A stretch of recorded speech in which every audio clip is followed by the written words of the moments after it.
Welcome to ತಿಂಡಿ ಎಲ್ಲ red ಆಗಿದೆ ನೋಡ್ತಾ ಇದ್ದೀರಾ. ಈ ರೀತಿ ಚಾನಲ್ ವೆಲ್ಕಮ್ ಬ್ಯಾಕ್ ಟು ನಿಮ್ಮ ಅಮೃತ ಯೂಟ್ಯೂಬ್ ಚಾನಲ್. ಏನು ಮಾಡ್ತಿದ್ದೀವಿ ಈಗ? ರಿಸಲ್ಟ್ ಬಂದಿತ್ತು ಇವತ್ತು ನಮಗೆ. ರಿಸಲ್ಟ್ ಮುಗಿಸ್ಕೊಂಡು ಬರ್ತೀವಿ. ಏನಾಗಿರುತ್ತೆ? ಫೇಲ್ ಪಾಸ್ ನೋಡೋಣ ಬನ್ನಿ. ಅದು ಗಾಡಿ ನಾವು ಇವಾಗ ಗಾನು ಅವ್ರದ್ದು LKG ರಿಸಲ್ಟ್ ನೋಡ್ಕೊಂಡು ಬರ್ತೀವಿ. ನೆಕ್ಸ್ಟ್ ಊರಿಗೆ ಹೋಗ್ತೀವಿ. ನಾವು ಮನೆಯಿಂದ ಸ್ಕೂಲ್ ಕಡೆಗೆ ಹೊರಟು ಸ್ಕೂಲ್ ಹತ್ರ ಹೋಗ್ತಾ ಇದ್ದಂಗೆ ನನಗೆ ಭಾರಿ ಖುಷಿ ಆಗಿತ್ತು. ಯಾಕಂದರೆ ಇದು ನಾನು ಓದಿರೋ ಸ್ಕೂಲ್ ಕೂಡ. ಡೈಲಿ ಹೋಗಿ ಅವಳನ್ನ ಬಿಟ್ಟು ಬರ್ಬೇಕಾದ್ರೆ ಏನೋ ಒಂಥರ ಖುಷಿ ಇರುತ್ತೆ. ಇವತ್ತು ರಿಸಲ್ಟ್ ಡೇ ನನಗೆಷ್ಟು ನರ್ವಸ್ ಇರ್ತಿದ್ದೆ ನಾನು ಸ್ಕೂಲಲ್ಲಿ ನನ್ನ ರಿಸಲ್ಟ್ ನೋಡುವಾಗ. ಇವಾಗ್ಲೂ ಅಷ್ಟೇ ಒಂಥರ ಖುಷಿ ಎಲ್ಲ ಇದಾಗ್ತಿತ್ತು. ಆಲ್ರೆಡಿ ನೆಕ್ಸ್ಟ್ ಇಯರ್ದು ಸ್ಕೂಲ್ ಬುಕ್ಸ್ ಎಲ್ಲ ಬಂದಿತ್ತು. ಅವ್ರ ಮ್ಯಾಮ್ ಒಳಗೆ ಹೋಗ್ತಿದ್ದಂಗೆ ಕರೆದು ತೊಗೊಳ್ಳಿ ನಿಮ್ಮ ಮಾರ್ಕ್ಸ್ ಕಾರ್ಡ್ ಅಂದ್ಬಿಟ್ಟು, ಗಾನಿಕಾ ತುಂಬ ಚೆನ್ನಾಗಿ ಓದಿದ್ಯಾ ಅಂತ ಅಂದ್ಬಿಟ್ಟು ಕಂಗ್ರ್ಯಾಚ್ ಮಾಡಿ ಒಂದು ಸ್ಟಾರ್ ಹಾಕ್ಬಿಟ್ಟು ಅವಳನ್ನ ಈಚೆ ಕಳಿಸಿದ್ರು. ಹೇಳು ಪಾಸ್ ಆಗೋದೇ? ಇವತ್ತೆಲ್ಲ ಅಲ್ಲ. Very good. Promoted to senior KG. ಈ ಥರ ಎಲ್ಲ ನಮಗೆ ಬರ್ದ್ಬಿಟ್ಟಿದ್ರೆ ಭಾರಿ ಖುಷಿ ಪಟ್ಬಿಡ್ತಿದ್ದು. ಈಗ ನಾವು ಊರಿಗೆ ಹೋಗೋಣ. ನಮ್ಮ ಪಾಪದು ರಿಸಲ್ಟ್ ಬಂತು, ಅವಳು ಪಾಸ್ ಕೂಡ ಆಗಿದ್ದಾಳೆ. ಒಳ್ಳೆ ಗುಡ್ ರಿಸಲ್ಟ್ ಬಂದಿದೆ. ಈಗ ನಾವು ಊರಿಗೆ ಹೋಗೋಣ. ಹಾಗೆ ನಾನು ಆನ್ಲೈನಲ್ಲಿ ಒಂದು ವಾಚ್ ಬುಕ್ ಮಾಡಿದ್ದೆ. ಅದು ಬಂದಿತ್ತು ಅವತ್ತೇನೆ. ನಾನು ಸರಿಯಾಗಿ ಫೂಲ್ ಆದೆ. ಇನ್ಮೇಲೆ ಯಾವುದೇ ಕಾರಣಕ್ಕೂ ಆನ್ಲೈನಲ್ಲಿ ಅಂದರೆ ಲೈಕ್ ವೆಬ್ಸೈಟ್ಗಳಲ್ಲಿ ಏನೂ ಬುಕ್ ಮಾಡೋಕ್ಕೆ ಹೋಗ್ಬಿಡಿ. ಏಪ್ರಿಲ್ 1 ದಿನವೇ ನಾನು ಸರಿಯಾಗಿ ಏಪ್ರಿಲ್ ಫೂಲ್ ಆದೆ. 700 ರೂಪೀಸ್ ಯಾವುದೋ ವಾಚ್ ಬುಕ್ ಮಾಡಿದ್ದೆ. ಅದು ನೋಡಿದ್ರೆ ಒಂದು 200 ರೂಪೀಸ್ ಅಲ್ಲ, 100 ರೂಪಾಯಿ ಬೆಲೆ ಬಾಳ್ತಿರೋ ವಾಚ್ ಬಂದಿತ್ತು. ಕರೆಕ್ಟಾಗಿ ಏಪ್ರಿಲ್ ಫೂಲ್ ದಿನ ಫೂಲ್ ಆದೆ ನಾನು. ಫೈನಲಿ ಫ್ರಾಡ್ ಆಗಿದ್ದೀನಿ. ಯಾವ ಮಾಡಬೇಡಿ ಸ್ಕ್ಯಾಮಲ್ಲಿ. ಫೈನಲಿ ನಾವು ಬಸ್ ಹಿಡಿದು ತುಂಬ ಚೆನ್ನಾಗಿ ಫ್ರಾಡ್ ಆಗಿ ಕುಣಿಗಾಲಕ್ಕೆ ಬಂದಿದ್ದೀನಿ. ಅಲ್ಲಿಂದ ನಾವು ಊರು ರೀಚ್ ಆದ್ವಿ. ಬಸ್ ಇಳಿದ ತಕ್ಷಣವೇ ನಮ್ಮಮ್ಮ ಅಲ್ಲಿಂದ ಎಲ್ಲೋ ಹೋಗಬೇಕು ಅಂದರು. Finally we reached home. ನಮ್ಮ ದೊಡ್ಡಮ್ಮನ ಮನೆ ಇದು ಒಂಥರ ಹಳೆ ಮನೆ, ನನ್ನ ಫೇವ್ರೆಟ್ ಮನೆ. ಇಲ್ಲಿ ನಮ್ಮ ಅಜ್ಜಿ ಇತ್ತು, ನಾವು ಆಟಾಡಿರೋ ನೆನಪಿದೆ. ನಿಮಗೆಲ್ಲ ನೆನಪಿದ್ರೆ ಈ ಅಟ್ಟ ಎಲ್ಲ ನಿಮಗೆ ನೆನಪಿದೆಯಾ? ನನಗಂತೂ ಭಾರಿ ನೆನಪಿದೆ. ಇಲ್ಲೆಲ್ಲ ಮೇಲೆಲ್ಲ ಆಟಾಡಿದ್ದೀನಿ ನಾನು. ಸೊ ಈ ಮಗುನೇ ಇದನ್ನೆಲ್ಲ ಮಾಡಿರೋದು ಈ ಮಗುದೇ ಕೊಡುಗೆ. ಇಲ್ಲೆಲ್ಲ ಗೀಚಿರೋದೆಲ್ಲ ಈ ಮಗುದೇ ಕೊಡುಗೆ. ಭಾರಿ ಶೆಕೆ ಆಗ್ತಿದೆ. ಕುಣಿಗಲಲ್ಲಿ ತುಂಬ ಬಿಸಿಲಿದೆ. ನನಗಂತೂ ಭಾರಿ ನೆನಪುಗಳಿದೆ ಈ ಮನೆಯಲ್ಲಿ. ಸಿಕ್ಕಾವಡೆ ಅಂದರೆ ಸಿಕ್ಕಾವಡೆ ಜಾಸ್ತಿ ನೆನಪಿದೆ ಈ ಮನೆ. ನಮ್ಮ ಅಜ್ಜಿ ಮನೆ. ಸರಿ, ಡ್ರೆಸ್ ಚೇಂಜ್ ಮಾಡ್ಕೊ. ಓಕೆ, ನಾನು ನಿಮಗೆ ನಮ್ಮ ಅತ್ತೆ ಮನೆಗೆ ಹೋಗಿ ಬ್ಲಾಗ್ನ ಕಂಟಿನ್ಯೂ ಮಾಡ್ತೀನಿ. ನಾನು ಅಲ್ಲಿಂದ ಬೆಳಗ್ಗೆಯಿಂದ ಏನೂ ತಿಂದಿರಲಿಲ್ವಲ್ಲ. ಹಾಗಾಗಿ ನಮ್ಮ ಪಾಪು ಪಾಸಾಗಿದ್ದ ಖುಷಿಗೆ ನಮ್ಮಮ್ಮ ಕಾಜು ಬರ್ಫಿ ತಂದಿದ್ರು ಎಲ್ಲರಿಗೂ ಕೊಡೋಕ್ಕಲ್ಲಿ. ಅದು 1 ಗಂಟೆ ಆಗೋಗಿತ್ತು. ನಾವೇನೂ ತಿಂದಿರಲಿಲ್ಲ ಬೆಂಗಳೂರಿಂದ ಹೋಗ್ತಾ. ಹಾಗಾಗಿ ನಮ್ಮಮ್ಮ ಅಲ್ಲೇ ಚಿತ್ರಾನ್ನ ಪಲಾವ್ ತಂದು ಕೊಟ್ಟರು. ತಿಂದು ತಕ್ಷಣ ನನ್ನ ತಂಗಿ ಬಂದು ಅವಳು ಐಸ್ ಕ್ರೀಮ್ ತಂದು ಕೊಟ್ಲು. ಆ ಬಿಸಿಲಲ್ಲಿ ಐಸ್ ಕ್ರೀಮ್ ತಿಂದು ನಮ್ಮ ಇವತ್ತಿನ ಬ್ಲಾಗ್ ಏನು ಅಂದರೆ ಹೊಸಡ್ಕೋ ಹೋಗ್ತಾ ಇದ್ದೀವಿ. ಬನ್ನಿ ನನ್ನ ಜೊತೆ. ಓಕೆ, ನಾವು ಮತ್ತೆ ಮನೆಗೆ ಹೋಗೋಣ. ಆಟೋದಲ್ಲಿ ಮತ್ತೆ ಮನೆಗೆ ಬನ್ನಿ.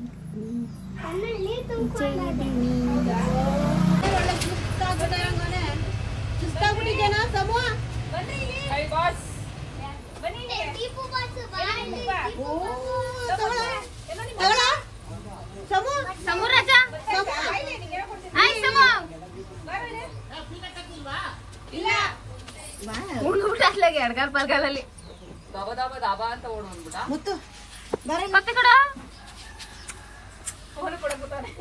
ಕೊಡ ತೀಟ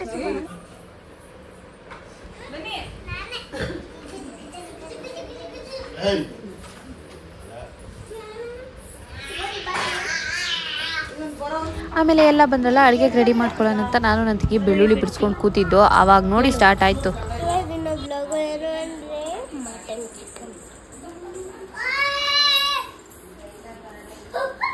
ಏ ರೌಡಿ, ಆಯ್ ಮಾಡು. ಆಯನ್ನು ತಡಿ. ವೆಲ್ಕಮ್ ಟು ಹೇಳು. ವೆಲ್ಕಮ್ ಟು ತಿಂಡಿ ತಿನ್ನಲ್ಲ ಅವರು. ಹೇಳು ವೆಲ್ಕಮ್. ಹೇಳು ಸುಮ್ಮ ವೆಲ್ಕಮ್. ತಿಂಡಿ ಪೋತ ಅದು ನೀನೇ. ಅದು ಪುಣ್ಯ. ಆಮೇಲೆ ಫುಲ್ ಸಮ್ಮರ್ ಇದ್ರಿಂದ ಮಕ್ಕಳ ಸೈನ್ಯ ಆಗಿತ್ತು. ಮಕ್ಕಳೆಲ್ಲ ಆಟಾಡ್ತಾಯಿದ್ರು, ಮಜಾ ಮಾಡ್ತಾಯಿದ್ರು. ಈ ಸಮ್ಮರ್ ವೆಕೇಷನ್ ಬಂತು ಅಂದರೆ ಈ ಥರ ಖುಷಿ ಇರೋದು ಗೊತ್ತಾ. ನಾನು ಅವಾಗೆಲ್ಲ ಸಿಕ್ಕಾಪಟ್ಟೆ ಹೋಗ್ತಾ ಇದ್ದೆ. ನಾನು ನಮ್ಮ ಕಸಿನ್ಸ್ ಎಲ್ಲ ಒಂದು 5-6 ಜನ ಇರ್ತಿದ್ವಿ. ಎಷ್ಟು ಮಜಾ ಮಾಡ್ತಿದ್ವಿ, ಅದೆಲ್ಲ ನೆನಪಾಯಿತು. ಇವಾಗ ಅವೆಲ್ಲ ನಿಂತೋಗಿದೆ. ಐ ಮೀನ್ ಇವಾಗ ಅಷ್ಟು ಮಜಾ ಮಾಡೋಕ್ಕಾಗಲ್ಲ ಮಕ್ಕಳ ಥರ. ಸಮ್ಮರ್ ವೆಕೇಶನ್ ಸ್ಕೂಲ್ಗೆ ಹೋಗ್ಬೇಕಂದ್ರೆ ತುಂಬ ಚೆನ್ನಾಗಿರುತ್ತೆ. Welcome to Amrutha YouTube channel.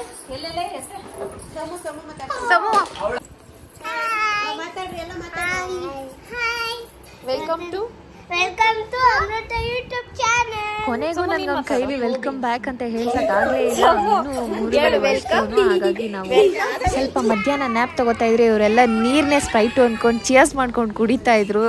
ಆ ಸ್ಪ್ರೈಟ್ ಬಾಟ್ಲಲ್ಲಿ ನೀರು ಇಟ್ಟಿದ್ನೇ ಮಜಾ ತಗೋತಾ ಇದ್ರು. ನಮ್ಮ ಅಮ್ಮ ಎಲ್ಲಿ ಬಂದರೂ ನೋಡಿ ಫೋನ್ ನೋಡ್ತಾ ಇರ್ತಾರೆ. ಎಂಥ ರಿಲೇಷನ್ ಮನೆ ಬಂದರೂ ಫೋನ್ ನೋಡೋದು ಬಿಡಲ್ಲ. ಅಲ್ಲೆಲ್ಲ ಚಿಕನ್ ಮಟನ್ ಬೇಯಿಸಿದ್ರೆ ಇವ ಅಮ್ಮ ಏನು ಮಾಡ್ದಲ್ಲೇ ಬಂದು ಫೋನ್ ನೋಡ್ತಾವ್ರೆ.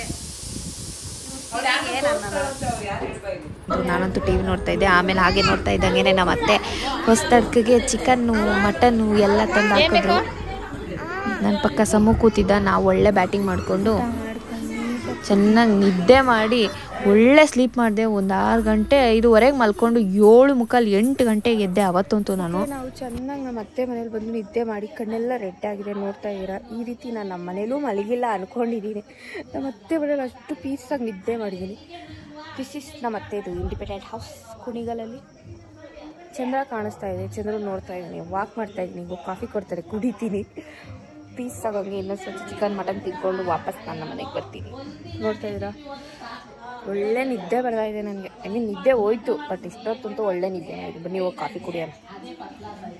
ಆಮೇಲೆ ಅಲ್ಲೇ ಕೂತ್ಕೊಂಡು ನಾವು ಸ್ವಲ್ಪ ಮಾತಾಡಿಕೊಂಡು ಆಮೇಲೆ ಅಲ್ಲಿಂದ ಹೊರಟು. ಅವತ್ತು ಹೆಂಗಿದ್ರು ನಾವೇನು ಅಂದ್ಕೊಂಡು ರಶ್ ಇದ್ದೇ ಇರುತ್ತೆ ಅಂತ. ಹಾಗಾಗಿ ರಶ್ ಇತ್ತು. ಹಾಗಾಗಿ ನಾವು 10 ಗಂಟೆಗೇನೋ ಅಲ್ಲಿ ಬಿಟ್ಟು ಅಲ್ಲೆಲ್ಲರಿಗೂ ಬಾಯ್ ಮಾಡಿ 10 ಗಂಟೆಗೆ ಬಂದು ಬಸ್ ಸ್ಟ್ಯಾಂಡಲ್ಲಿ ನಿಂತ್ಕೊಂಡೆ. ಸದ್ಯಕ್ಕೆ ನಾವು ಬಂದು ಇಳಿದ ತಕ್ಷಣ ಖಾಲಿ ಬಸ್ ಬಂತು. ಹಾಗಾಗಿ ನಾವು ಅದು ಕೂತ್ಕೊಂಡು ನನಗೆ ಸೀಟ್ ಸಿಕ್ತು. ನನಗೆ ಭಾರಿ ಖುಷಿ ಆಗ್ತಾ ಇತ್ತು. ಹೊಸದಕ್ಕೂ ಮುಗಿಸ್ಕೊಂಡು ಬಸ್ಸಲ್ಲಿ ನಾವು ಬೆಂಗಳೂರು ಕಡೆ ಹೋಗ್ತಾ ಇದ್ದೀವಿ. ನಮಗೆ ಖಾಲಿ ಸೀಟ್ ಸಿಕ್ಕಿದೆ. 10 ಗಂಟೆಗೆ ಹತ್ತಿರಕ್ಕೆ ಖಾಲಿ ಸೀಟ್ ಸಿಕ್ಕಿದೆ. ಹಾಗಾಗಿ we are heading back to my home. So ಇಲ್ಲಿ ಎಂಡ್ ದ ಬ್ಲಾಗ್ ಹಿಯರ್. ಇಲ್ಲಿಗೆ ಬ್ಲಾಗ್ನ ಎಂಡ್ ಮಾಡ್ತಾ ಇದ್ದೀನಿ. ಐ ಹೋಪ್ ನಿಮಗೆ ವಿಡಿಯೋ ಇಷ್ಟ ಆಗಿದೆ ಅಂತ. ಹೊಸದಕ್ಕೆ ಎಲ್ಲರೂ ಚೆನ್ನಾಗಿ ಮಾಡ್ಕೊಂಡು ತಿಂದಿದ್ದೀರಾ ಅಂತ ಅನ್ಕೊತೀನಿ. And bye bye, meet you next blog. ನಾನು ಅಲ್ಲಿಂದ ಟ್ರಾಫಿಕ್ ಇರಲ್ಲ ಅಂದ್ಕೊಂಡ್ರೆ ನೆಲಮಂಗಲ ಟೋಲಲ್ಲಿ ಸ್ವಲ್ಪ ಟ್ರಾಫಿಕ್ ಹಾಗೇ ಇತ್ತು. ಅಲ್ಲಿ ಮುಗಿಸ್ಕೊಂಡು ನಾನು ನಮ್ಮ ಏರಿಯಾದಲ್ಲಿ ಬಂದು ಇಳಿದಿದ್ದೇನೆ. 8ನೇ ಬೇಲಿಯಿಂದ ನಮ್ಮ ಮನೆ ಕಡೆಗೆ ಹೋಗ್ತಾ ಇದ್ದೀನಿ. ಬಸ್ ಇಲ್ಲ, 11 ಗಂಟೆ ಆಗಿದೆಯಲ್ಲ, ಅದಕ್ಕೆ ಬಸ್ ಇಲ್ಲ. ಆ್ಯಂಡ್ ಫಾರ್ ಮೋರ್ ಇನ್ಫಾರ್ಮೇಷನ್ ಪಾಪು ಇವತ್ತು ಯಾಕೆ ಬಸ್ಸಲ್ಲಿ ಸುಸು ಮಾಡಿಬಿಟ್ಲು. ಒಮ್ಮೆ ಆಗ ಒಂದು ಟವಲ್ ತಂದಿದ್ದಕ್ಕೆ ಬದಿಕೊಂಡು ಟವಲಲ್ಲಿ ಕ್ಲೀನ್ ಮಾಡೋದು. ಇದೇ ಫಸ್ಟ್ ಟೈಮ್ ಅನ್ಸುತ್ತೆ ಅವಳು ಸುಸು ಮಾಡಿದ್ದು. ಓಕೆ, ಅದು ಬಿಟ್ಟೀಗ ನಾವು ನಡ್ಕೊಂಡು ಹೋಗ್ತಾ ಇದ್ದೀವಿ. ತಿಂದಿರೋದೆಲ್ಲ ಕರಗಬೇಕಲ್ಲ ಹೊಸದಡ್ಕು. ಚಿಕನ್ ಮಟನ್ ಎಲ್ಲ ಮಿಕ್ಸ್ ಆಗಿರ್ತಲ್ಲ, ಅದೆಲ್ಲ ಕರಗಲಿ ಅಂತ ನಮ್ಮಮ್ಮ ವಾಕ್ ಮಾಡ್ಕೊಂಡು ನಡೀರಿ ಅಂತಂದರು. So I am going on the way. And bye. ನಾನು ಆಗಲೇ ಬ್ಲಾಗ್ನ ಎಂಡ್ ಮಾಡಿದ್ದೀನಿ ಅನಿಸುತ್ತೆ. ಸೊ ಹಾಗಾಗಿ ಬಾಯ್ ಬಾಯ್, ನಾನು ಮನೆಗೆ ಹೋಗ್ತೀನಿ. ಟಾಡಾ.